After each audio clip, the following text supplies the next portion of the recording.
Hey friends, welcome to the 53rd episode of the Sunday Knitting Society podcast. My name is Chelsea and I'm a knitter in Oklahoma City. If you're new here, welcome, and if you're coming back, welcome back.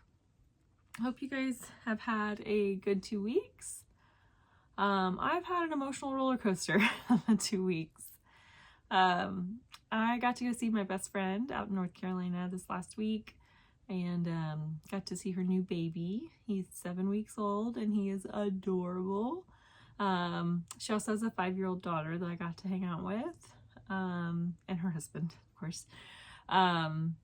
They also have a dog who, she's 13, I think, and every time I've met her, that dog hates me. Like, barks at me, will not let me near her.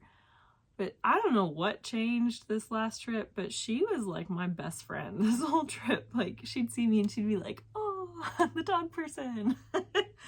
So, got lots of baby snuggles and dog pets and hide and go seek with a 5-year-old and coloring, and that part was really good. But my dog Linus has been pretty sick for like the last month. It was like a little iffy before I left for Scandinavia. And by the time I got back, he's basically just not eating. We think he has either a really bad stomach bug. There is a chance it's cancer, which really sucks. But we're kind of going off of the assumption right now because the symptoms fit best with the stomach bug. But the vet has been really good and done lots of workup, and really that's all we keep coming back to. So it's just been a kind of a struggle to get him to eat. And he did end up spending 2 nights at the vet or the animal hospital getting IV antibiotics and fluids.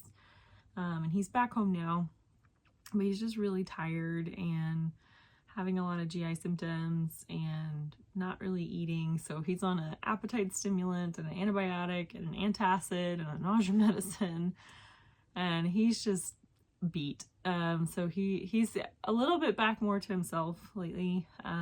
He's started acting more like him, but he's just really tired. So this weekend we're just gonna stay at home and have lots of dog snuggles and bribing him to eat. It's really fun, and he's normally a good pill taker, but I think just because of how many pills he's having to take, he started fighting me on it, so that's really fun. But Lolly's doing good, so it's like she's almost like compensated for him not eating, and I'm having to hide his food. Like, if he doesn't finish his food, I have to put it away because she will eat it. And right now his food is expensive because it's prescription. So he's kind of the $1 million dog right now. But yeah, so I've had a lot of just kind of quiet at home time to knit. When Linus got admitted at first, I was like, I really didn't know how Lolly was going to do. And so I was actually kind of anxious, and like the kind of anxious where you can't settle and you can't just like work on something. And so I actually didn't get a ton of knitting done. I'm also like juggling 3 whips right now, like 3 sweater whips. And so that I don't have anything right now that's just easy. So hopefully I'm going to try by the end of this weekend to get one of my sweaters into the easy phase. But let's get talking, I'm already talking. Let's talk about knitting. I was wearing a sweater this morning, because our mornings are like in the 50s, which was really nice. But it's 63, but it's like a sunny 63, and it's just too warm for wool. So, I only have one FO right now. I don't remember if I showed these before. I might have. These are my June socks. So, this is the colorway, or the yarn is from Woolens and Nosh. It is I Read Band Books, or Read Band Books. I love this colorway. I think it's so fun. I chose to do mismatching socks because I was afraid I wasn't gonna have enough to do like the entire sock in this yarn, and I really liked it. So I actually did afterthought heels, and I just think these came out really fun. They were actually a little snug. Like, I think because you do a cut-in heel, you can't really try it on And so I grabbed another pair that I did a cut and heel on, and I think I needed 6 inches before I started the toe. The problem is that every yarn has a different density, and so I find that my row gauge is a little off, and so when I do the heel or the toe, it's not always exactly the same measurement. So basically they blocked out fine, but before I blocked them, they were a little snug and like a little too small in the foot. But now they fit good. So I'm calling these my June socks because my goal was to knit a pair of socks every month this year. Obviously I'm behind, and I think I've just accepted the fact that I'm not going to get 12 pairs of socks this year, but I might get 7. So I'm okay with that. Part of it is like socks they're a mindless project for me, but they're not an exciting project. And so like I'll knit them, but I'm not like, woohoo, another sock. I also think sometimes sock mojo just kind of comes in waves. And so there are times where you're like, that is all you want to make. But there's also just times where it's just like, there's other things I want to work on. Okay, so this next whip is annoying to me. I have not had this much difficulty with a sweater in a while, and it annoys me. So this is the Bergman sweater. This is a pattern by Caitlin Hunter. It's named after Ingrid Bergman. In the spirit of that, I worked on the yoke while watching Casablanca, which just gets better every time I watch it. Like, I think when I first watched it as a teenager, it just went over my head. I didn't understand what I was watching. Now it's just like, oh, this is so good.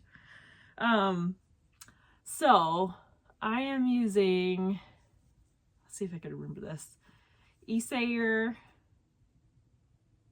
Tvinni, Tvinni, double-stranded, and held with a strand of Isayer Alpaca 2. So those are all lace weight, so basically held triple. And I really like that kind of heathered dark plum you get from it. And then the gray is Hillesvåg Varda, which is just delightful. I hope you can see the halo on this. Like, look how fuzzy this sweater is. It is dense. Like, this is just like such a thick sweater. It's just solid.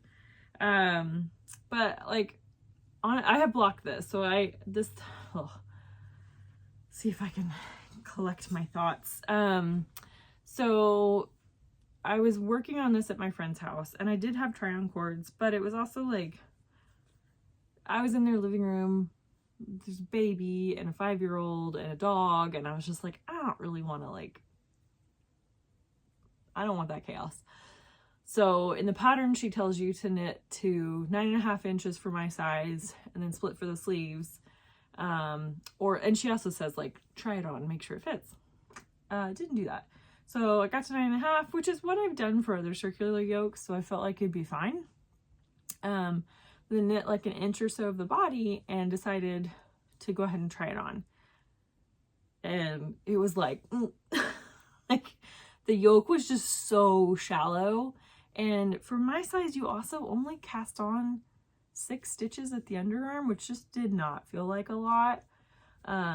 And so it was just tight everywhere. And so I was like, well, that sucks. So like, I don't think that's gonna block out.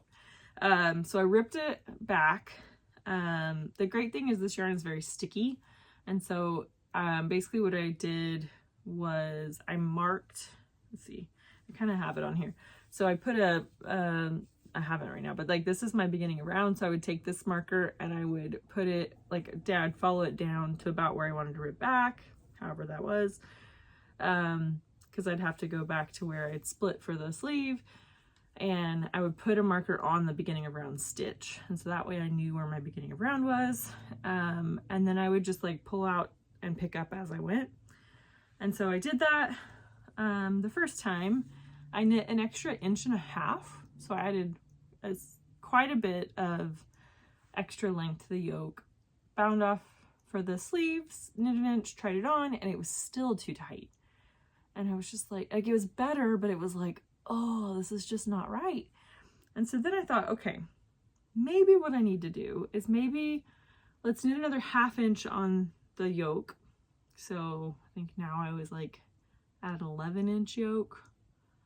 And I looked, so you do similar pattern on the hem, and that was a 14 stitch repeat. So what I did was I added 7 stitches to each underarm cast on. And I was like, that fixed the problem. And so I was just like, I'm not going to try it on again. But I got several inches into the body and decided to try it on. And this keeps happening every time I raise the arms. Now it's not doing it. Well, that's annoying. But like if I raise my arms, the whole yoke does this. And it's like, so I thought initially, okay, it's just because I haven't blocked it. It's just not relaxed and laying like it's supposed to. So I got to the end of that ball of yarn, put it on try-on cords, blocked it. It took like 3 days to dry with a fan on it. Like, this is dense. But here's my conundrum now. So now whenever I show it on here, it's not looking as bad as it is in real life. Ooh, my stool just almost fell over. So my underarm feels too low and too wide. And I think that's where the like rising up is just, I have too deep of a yoke now. The other thing, because I didn't read through the pattern all the way, is she has you knit to the length that you want to start the color work, and then you decrease several stitches. And I didn't read that, so I was like, I wouldn't have cast on 7 extra stitches in each armpit if I knew I was going to have to decrease out a certain number anyway. Which is annoying, but if I'd read the pattern, I'd have known that. So I think my yoke is too deep. I don't necessarily, I think the 7 stitches was too much for the arms. But yeah, you can kind of see it like how that's just not how it's, and I don't know if that's because my yoke is too tight. It doesn't feel tight when I'm wearing it like this. If I shrug my shoulders, it feels fine. It's when I lift my arms, and that's what makes me think it's just too deep of a yoke. So I think what I'm going to do, maybe today, I don't know, is get a get a sock needle and basically go like an inch up, maybe more, I don't know, pick up the whole round and then just rip back, try it on, compare it to other round yokes that I have. If I feel like it's at a good point, bind off, but cast on, I think it would be 4 extra stitches per arm, knit an inch, try it on again. So I think I'm going to do that, because I think as it is right now, yes, it fits. And if I finished it, I'm sure like standing like this, it would look fine. But if I wore a coat, or even if I'm just like, I chose not to make it super long, and then I raise my arms, I'm just like flashing everybody. So, not flashing, but like showing more skin than I'm comfortable with. So this one, it wasn't supposed to be problematic, but it's been very problematic. But I also know, like, if I don't fix it, I will just not wear it. So there was another sweater, I think it was from her, and I ended up giving it away. And I love the colors on it. I don't remember the name of it now, but the yoke was just way too deep on that one. And I never went back and, like, I guess I didn't try it on or something.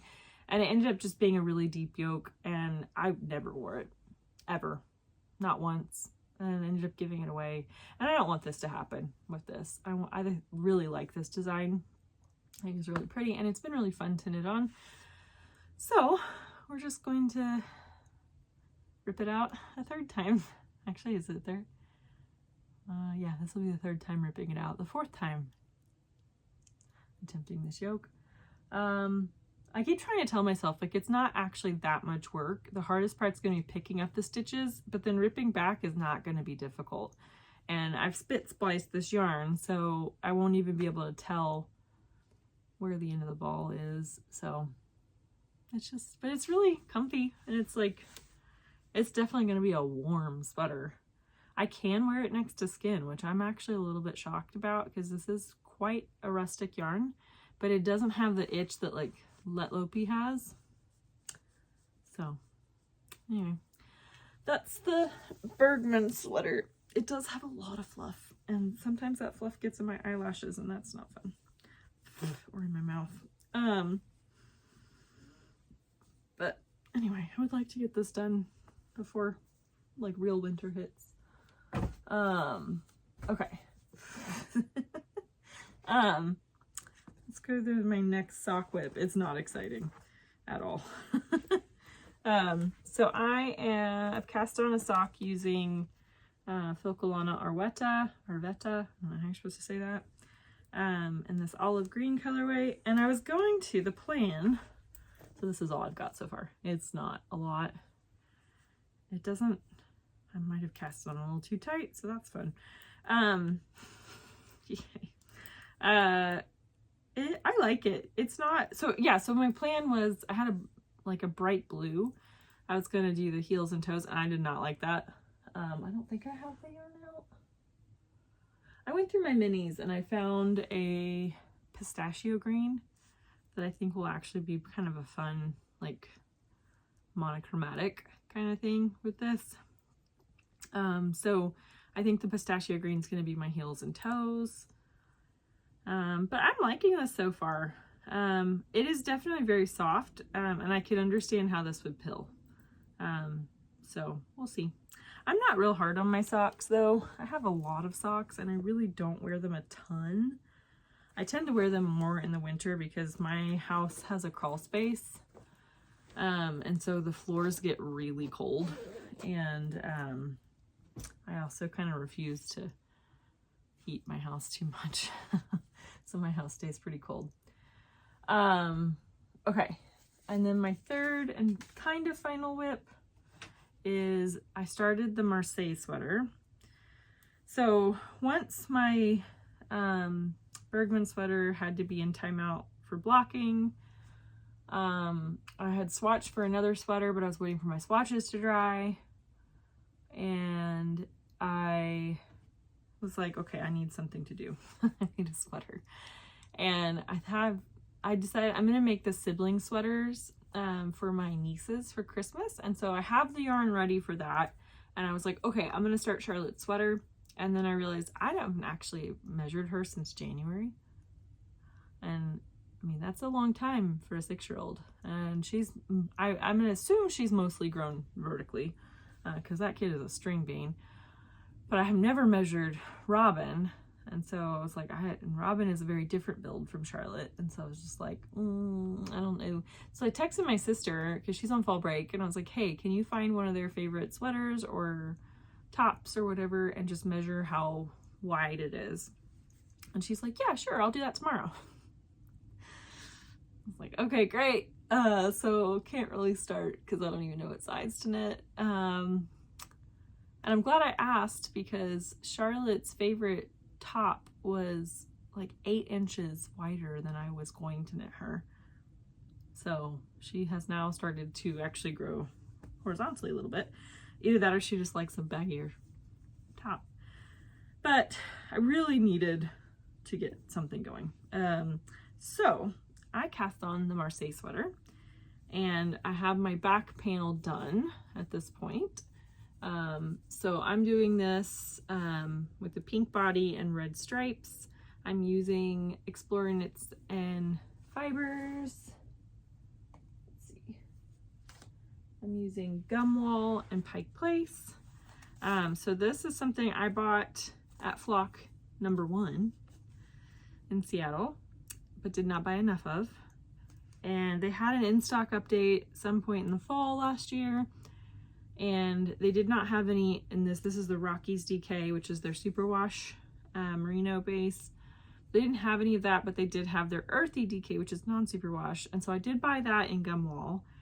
And it's actually fairly close in color, but the texture is very different.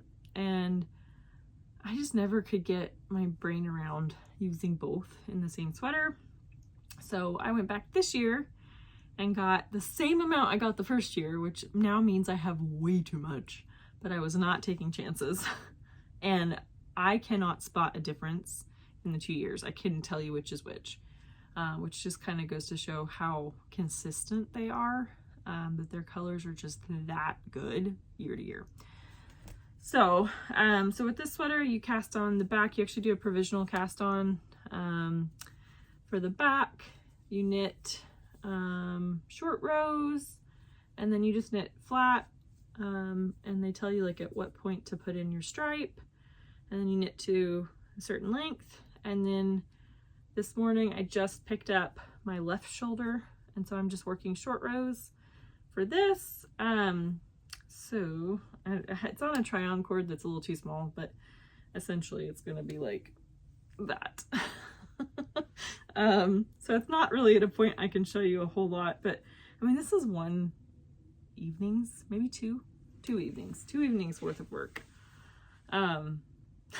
So I don't know why, I couldn't tell you why this is, but I have wanted to watch a Viking drama.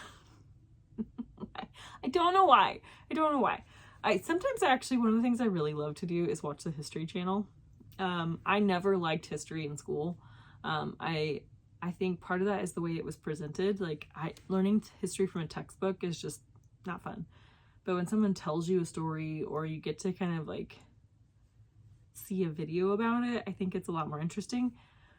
So sometimes I'll just watch like the History Channel programs on different things, but I was kind of like, man, I would like to watch a drama about the Vikings. And some of this might have been because I was just in Scandinavia, but I wasn't looking for it. I was just like, if one pops up, I'll watch it. And then last night one popped up. I forget what it's called. The Last Kingdom, I think. I literally just finished the first episode. It was really good. It might be a little heavy for me to watch on the regular. I can't watch really serious, like, dramatic dramas. Like Game of Thrones, there was absolutely no way I could watch that. It was way too much drama. Even though it's fiction, like, I get wrapped up in it and then it affects my mood. So I mostly watch happy things on TV. But I watched it last night and like did a lot of this last night while watching it. I have officially come to the point where I can purl without looking, and that is like, for me, that was like leveling up. So I have this much left of my first ball of gum wall. Obviously I'm gonna have so much of this left over. I could probably knit a sweater in like inverse colors. But yeah, so I'm gonna try to get to the point that I've finished the left shoulder and the right shoulder, and I've now connected the two in the front. Try to do that today, and I would like to by Monday be in the round, like past the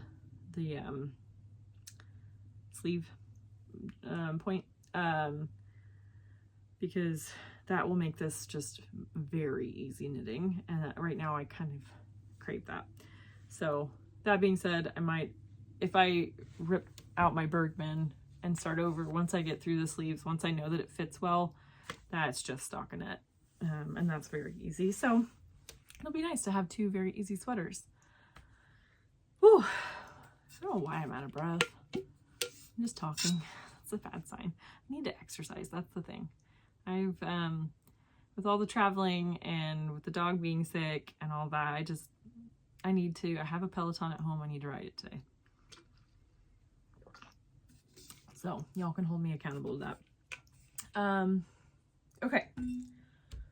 So the next bit is not a whip, but it's about to be. So I don't have the other thing up here. Okay. I got selected for the test knit from the Crayabea for the Staffen sweater, which I'm very excited about. I think that pattern looks amazing. And I've applied for a few recently, which I haven't gotten, which is fine. That's totally her decision. And, sorry. a squirrel is climbing up my neighbor's roof, but I couldn't tell that it was a squirrel at first, and I did not know what it was. And I was like, but yeah, it's just a squirrel. We're good. There are, like, the squirrels in my neighborhood right now are out of control. Like, I don't know what happened. We went from having a few squirrels to having like hundreds of squirrels. It's nuts. Anyway, so I'm in the Staffen sweater test knit, and I got selected like right before I got home. And so I kind of had an idea what I wanted to use. It's an Aran weight gauge, so it's 16 stitches per 4 centimeters, 10 centimeters, 4 inches. So I kind of thought I'm going to use my Yeholt Old Spindery, the Scummy Green. So I came home and I swatched with that, and it is, you can see me through it. It's just too loose. It did fuzz up a lot with blocking, but this is not how I saw, like, this is not the fabric I saw for this yarn. So that was kind of like, well, crap. And so, because I don't have Aran weight yarn. It's not my favorite thickness of yarn to knit with, so I just don't buy it. And so, but I was kind of determined. I really didn't want to go just buy new yarn. And I feel like for a test knit, I like to see people knit the garment in multiple different types of yarn.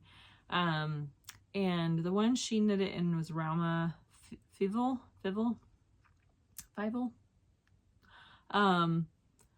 which I actually did get to feel when I was over in Scandinavia, and it's gorgeous. But I didn't want to do it in that yarn just because she did, and I think a couple other testers are. So I was thinking, okay, what could I use that nobody else has mentioned using that I already have in stash? So I had some of this Biche Bouche, the lamb's wool, which is a light fingering, kind of DK. And so then I thought, all right, what could I hold this with? I did not want to hold it with mohair or alpaca. I didn't have the right color anyway. But what was sitting next to it on the shelf was some, not that, Pearl Soho linen quill. I think this is the raw sienna. I don't know what color this is. Yeah, raw sienna. And I thought, you know, they're not similar, they're not the same color, but they're kind of, they work, I think. So I actually swatched with both. So this is the two colors together, and this is just the lamb's wool. And this was definitely a fuller. This was a little bigger than gauge. This was smack on gauge. And I didn't feel like this was too loose. It actually filled out a lot better than I thought it would. So I was like, awesome, I've got tons of this yarn. I was thinking about making a similar style of sweater with this yarn anyway. Perfect, I'm gonna use this. And then it kind of hit me, I was like, I didn't exactly swatch in pattern. I just did a stockinette. And my pearls and my knits are really not that far off. I think I purl pretty tightly, and so it actually evens out. So like when I can knit flat or knit in the round, and it really doesn't make a difference. But I thought, okay, I should probably try swatching in pattern. So I did, and you just can't see it. It's really sad, especially the diamond brocade. Like, it's just really hard to see that pattern. And I just felt like, especially if I was wearing this as a sweater, like all of the pattern just gets lost. It also, when I knit it as by itself, it's like, you can't, I don't think you can see this because the sun's coming in this way. It's quite gapey. Like, it's really gapey. I was on gauge, so that was good, but it was just like, I don't know. And I thought, okay, maybe I should swatch in pattern with the two yarns held together. But I don't know. I just kept coming. I was like, I still don't think that's going to pop as much as I want it to. It could, but I kind of was at the point of like, I actually really like these two together. And I think I could actually get lento gauge on that. And so I kind of thought, because the other thing I thought is if there's too much marling it's going to obscure the pattern as well, or the texture. So I'll put this back up so I stay organized. So then I went and rooted through my yarn again, and I was also looking at other things I could buy. So they make that Le Lamb's Wool in Le Gros Lamb's Wool, which is a true Aran weight gauge, and La Mercerie has it, but they didn't have it in this color, and I also didn't want 2 sweaters in that color. And so I was about to buy it in another color, but it was going to be, I think, like $200, which is not like, I've spent that obviously on yarn, but I was like, you just had 2 yarn buying trips. You have a very full stash. Like, let's try to do a better job of using said stash. So I was thinking, okay, what could I combine? What 2 yarns could I put together? And really nothing was floating my boat. But I think I found a solution. So I have this Sunday Morning DK from Sandra Yarn, and this is the Wildwood color. And I think I have 5 or 6 skeins of this. I don't remember what I bought this for, but obviously not using it for that because I don't even remember what I bought it for.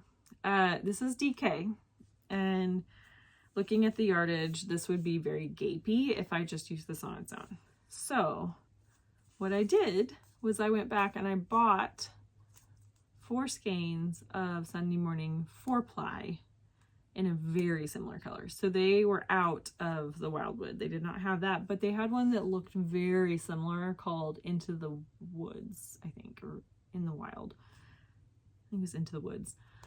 And so I've ordered that. I think it will still have a little bit of a marl, but I think they're similar enough that I won't get a distracting marl. And I think that will bump my yardage up to the point that it actually hits gauge, or my yardage. It will bump my gauge up enough to actually fill in, make gauge.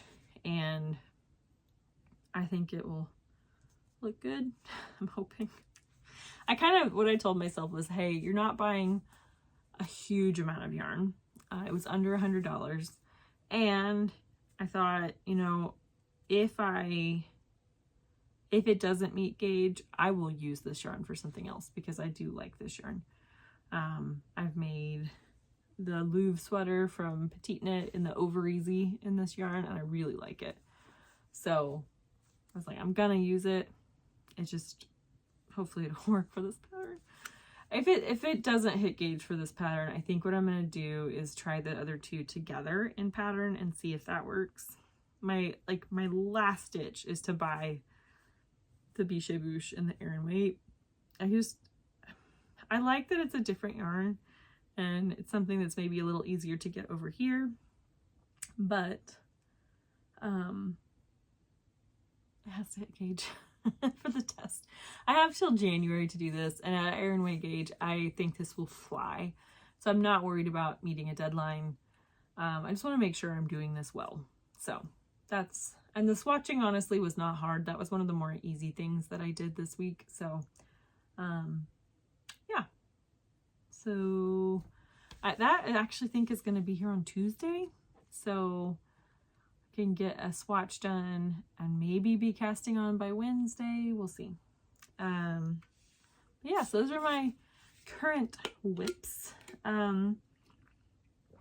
Okay, I have a couple acquisitions and then we're done. All of my acquisitions are, well, no, that's not true. Half of my acquisitions, 2/3 are crochet related. So I was watching the Grocery Girls, I think a couple weeks ago, and I think it was Jody showed this new thing that they are now stocking in their website. And I got it through a different source, but I ended up getting this, and it is a Granny Square card deck. And I just thought, you know, this could actually be really fun to do with advent calendars or all of the bajillion minis that I already have. And I could just kind of do this slowly over time and just kind of make a fun one as I go. And then at some point piece them all together. So there are tons of options in here. So it's really fun to look at. Now, I'll just show you one of them because I don't know how you read granny square charts. So that's what that looks like. Oh, dropped that thing. I hope I didn't just I didn't think about that. I can't read that. So to me, that means nothing, but I might have just given one away. Sorry. So it does come with a little, like booklet that I'm hoping explains what all those things mean. Oh gosh, it's got really tiny font. Like, I'm sorry, who can read this font? Let me show you guys. Look at that font. I'm gonna have to I'm gonna for sure have to get my readers to be able to read this. Oh gosh, guys, I really hope this tells you how to read a pattern. Good. Okay. I don't know what I'm doing for crochet. So I got this and I figured, I don't know when I'm gonna do this, but might just pick a square and make one, and then just kind of whenever I feel like it, just make a granny square or two, and then at some point make a blanket. The other thing that's kind of fun that I bought was a set of crochet hooks. I've already taken one of them out, but this little color scheme is my fave. This is my least fave, but I have plain metal crochet hooks. It's annoying to me that these are the chunky weight, because I think these are the most fun colors and I'm least likely to use these. I'm likely to use these, honestly.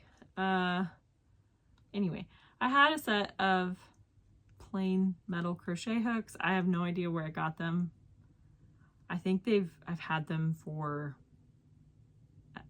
10 years and they work. They're fine.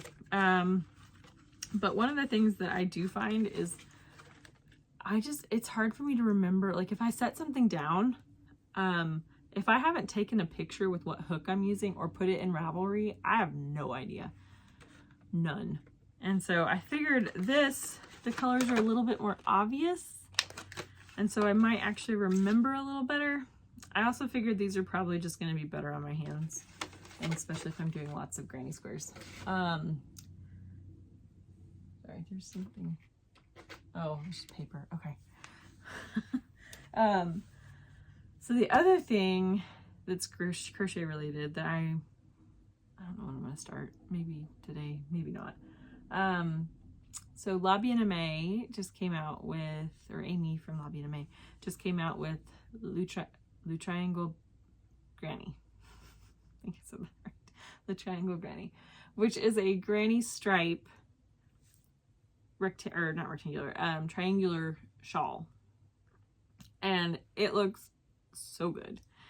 And so I actually wound up a mini set I had from Frankie Gray Fibers and took it on vacation with me, and then just never touched it.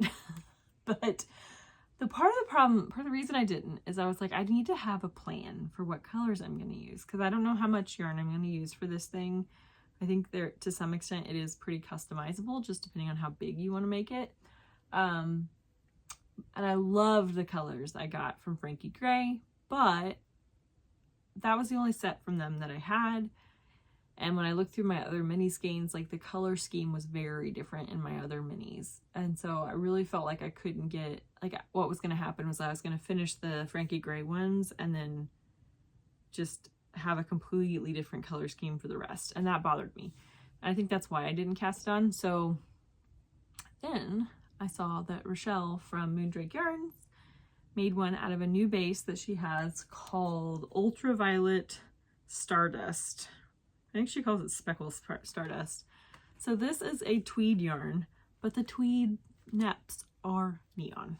So look how cool that is. So she's doing a Rhinebeck FOMO sale this weekend. And she's got so many fun colors of this. I think it is a pre-order. But I didn't realize that. And so I thought, you know what? I'm just gonna, if I get off work a little early on Friday. I'm going to drive by there and just see if she's open. If she's not, fine. I'll order it online. No big deal. And she was there and she was telling me, she said they're in stock, sold out. And so they're currently dyeing up more of this stuff. And she was like, they had some that weren't quite, like they weren't all skeined up. But she was like, you're welcome if you want to look through that bin, if you find colors you like. And when I told her what I wanted to make with it, she was like, oh, are you going to do it with all the colors? And I was like, well, I mean, this is fingering weight. It's like 400 and something, 437 yards. I was like, I don't think I need, because there's like 30 colors. And I was like, I don't really think I need to buy 30 skeins of this, especially since they're like going to be a strip. I was like, but I was thinking of getting like 5 colors and just repeating them throughout. And so what she actually offered, which is so sweet of her, is, so she has tons left over from hers because she used a lot of colors in hers. And so she has offered to give me her leftovers. So I bought 3 skeins that she had not caked up that I knew I wanted. And then she's gonna give me the other ones that she's already caked up and used part of.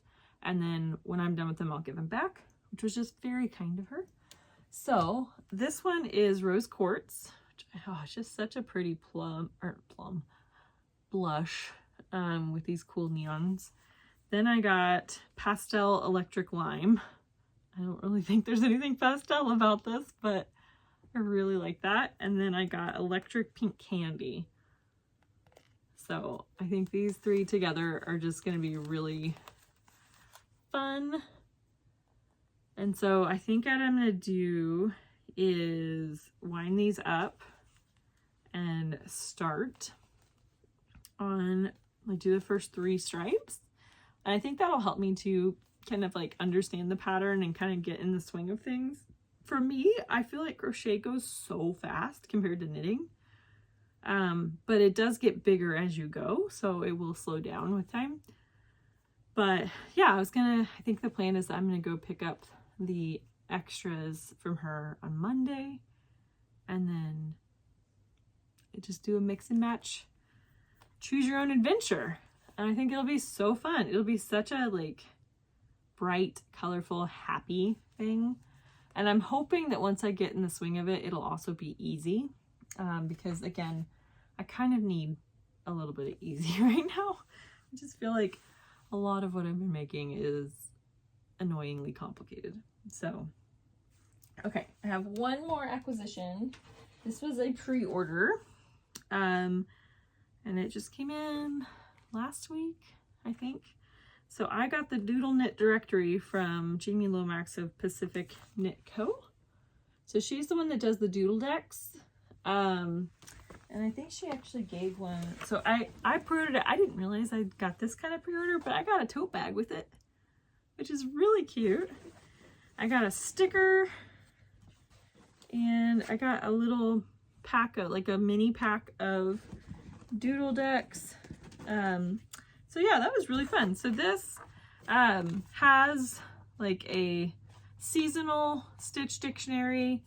It has, I think it also just has like, not just seasonal, but it also has, I thought there was other things in here. I thought there were like some basic stitches in here. Shows you how much I pay attention. Yes, there were some basic stitches, like some decorative stitches. I can't show you because then I'd give it away. But yeah, so there's some really fun things. And then there's spring, summer, autumn, winter, which are really fun. And then there's also like a recipe for doodle mittens and a doodle cowl and a headband and let's see, a hat and a big scarf. What else? I think there might even be a doodle sweat. There's so there's mittens with the fingers covered and mittens without fingers covered. There's socks in both DK and fingering. And then there's also just like basics of like how to do color work, how to cast on, how to cast off, how to do magic loop. So it's just, I think this would be like a really good, honestly, beginner thing. So I think I've said this on here before. My first sweater I ever knit was a stranded colorwork bottom up sweater by Elizabeth Zimmerman, and it was a circular yoke. It was I forget what she called it, what method it was, but you basically knit a swatch, you measure how many stitches per inches, and then you figure out what you need your full, like your widest measurement, or maybe it was your bust. I don't know. You figure out one of your measurements, and then she gives you percentages. So you cast on 50% of your fullest measurement, and then you knit this many inches, and these are how frequent you do your increase. So it was basically like a formula for a sweater, and it was stranded color work. That was my first sweater. Which just goes to show you, like, the very basic beginner is not always the best for every beginner. But I think this would actually be, like, if you're an adventurous beginner, this would be a really good resource for colorwork knitting. And it allows you to pick something that's like, you could go with a cowl, which is very, like, you have to know how to knit in the round, but like very easy to do. You could be a little more adventurous and do a sock, or mittens.